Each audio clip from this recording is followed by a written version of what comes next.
নমস্তে। আজ আমরা বাক্য যে গঠনগত শ্রেণীবিভাগ সেই দিকটা জেনে নেব। চলো প্রথম দেখি যে বাক্য কাকে বলে। বাক্য কাকে বলে? দুই বা ততোধিক পদ দ্বারা গঠিত, যার দ্বারা মনের ভাব প্রকাশ করা হয়, তাকে বাক্য বলে। যেমন আমরা নিয়েছি আমি এখন খাবার খাচ্ছি। এখানে দেখো আমি এখন খাবার খাচ্ছি, চারখানা পদ আছে। এই চারখানা পদ দ্বারা কি হয়েছে, একটি বাক্য গঠন করেছে এবং তার দ্বারা একটা মনের ভাব প্রকাশ করেছে। তার জন্য আমরা কি বলতে চাইছি, বাক্য বলছি। এবার বাক্যকে কয় ভাগে ভাগ করা যায়? বাক্যকে 3 ভাগে ভাগ করা যায়। কি কি? সরল বাক্য, যৌগিক বাক্য এবং জটিল বাক্য। এছাড়াও রয়েছে যেটা, সেটা হলো মিশ্র বাক্য। এরপর আমরা চলে যাব যে সরল বাক্য আসলে কাকে বলে। সরল বাক্য কাকে বলে? অর্থাৎ যে সকল বাক্যে একটি মাত্র সমাপিকা ক্রিয়া থাকে এবং সরলভাবে বুঝিয়ে থাকে, তাকে আমরা বলি সরল বাক্য। যেমন আমি এখন বিদ্যালয়ে যাচ্ছি, তাই তো? এখানে ভালো করে লক্ষ্য করো যে একটি মাত্র সমাপিকা ক্রিয়া আছে, যেমন যাচ্ছিটা। তো আমাদের এখন জেনে নিতে হবে যে সমাপিকা ক্রিয়াটা আসলে কি, অর্থাৎ যেসব ক্রিয়াপদ বাক্যকে সম্পূর্ণ করতে সাহায্য করে, তাকে আমরা কি বলি, সমাপিকা ক্রিয়া। যেমন ধরো একটা নিয়ে নিয়েছি, আমি বিদ্যালয়ে যাচ্ছি।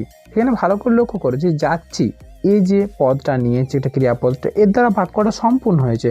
কিন্তু কিছু কিছু ক্রিয়াপদ আছে তার দ্বারা বাক্য সম্পূর্ণ হয়নি, তাদেরকে আমরা কি বলি, তাদেরকে আমরা অসমাপিকা ক্রিয়াপদ বলি। যেমন আমি খেতে খেতে, এই যে খেতে খেতে বললাম, এর পরবর্তী কি এটা আমরা জানি না, আমাদের মনে একটা আকাঙ্ক্ষা জন্মালো, তার জন্য এই খেতে খেতে পদটা হলো অসমাপিকা ক্রিয়াপদ, তাই তো?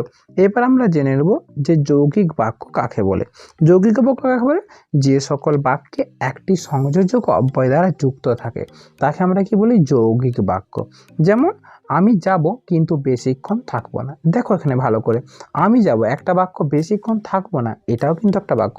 তাদেরকে কিন্তু একটা অব্যয় পদ দ্বারা কি করলাম, যোগ করে ফেললাম। এই যে কিন্তু অব্যয় পদটাকে বলা হচ্ছে সংযোজক অব্যয়। তো এখানে আমাদের জানার ইচ্ছা জাগছে যে সংযোজক অব্যয়টা আসলে কি। সংযোজক অব্যয় কাকে বলে? অর্থাৎ যে সকল অব্যয় দুটি বাক্যকে একসঙ্গে যুক্ত করতে সাহায্য করে, তাকে আমরা কি বলি, সংযোজক অব্যয়। যেমন কি বলি, কিন্তু, এবং, আর, অথবা, নতুবা, ও ইত্যাদি। এগুলো হলো কি এক একটি সব সংযোজক অব্যয়। এরপরে আমরা জেনে নেব যে জটিল বাক্য কাকে বলে। যে সকল বাক্যে দুটি সাপেক্ষ অব্যয় দ্বারা যুক্ত থাকে, তাকে আমরা কি বলি, জটিল বাক্য।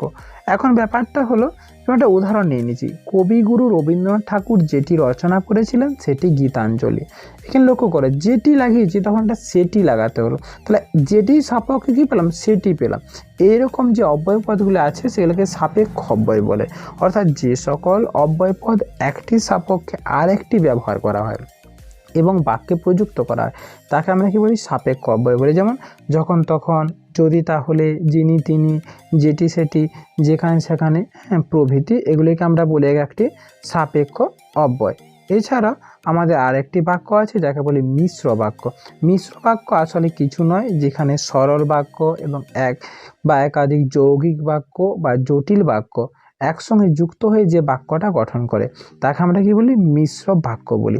যেমন একটা নিচে, রাম সীতার সঙ্গে বনে যাওয়ার সময় রাস্তায় একটি কাঠ বনের মধ্যে ফেলে দিল। দেখো রাম সীতার সঙ্গে যাচ্ছে, বনের মধ্যে রাস্তায় একটা কাঠ দেখছে, সেই কাঠটা নিয়ে আবার অন্যত্র স্থানে ফেলে দিল।